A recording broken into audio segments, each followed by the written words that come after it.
La déclaration de revenus 2025 effectuée en 2026 comporte plusieurs changements importants. Voici les principales nouveautés à connaître. Premier point, le barème de l'impôt sur le revenu a été revalorisé. Les tranches ont été relevées de 0,9% pour tenir compte de l'inflation.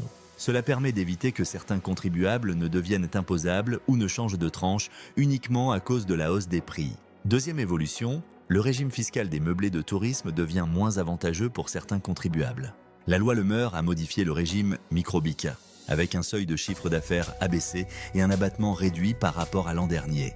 Résultat, une imposition en hausse pour une partie des propriétaires concernés.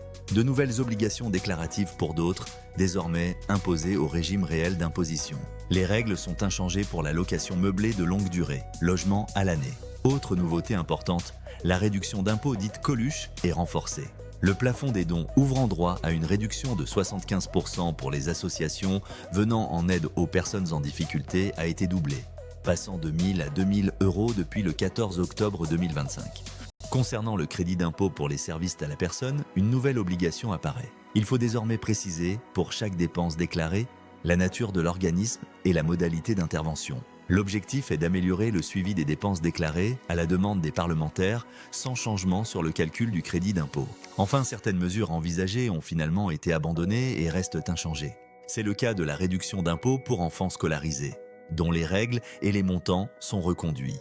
Même chose pour l'abattement de 10% applicable aux retraités, qui devait être réformé mais qui est finalement maintenu en l'état.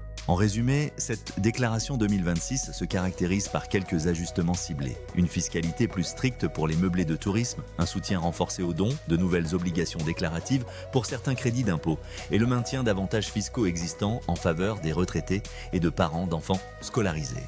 Comme chaque année, il est essentiel de bien vérifier sa déclaration pour intégrer correctement ces évolutions.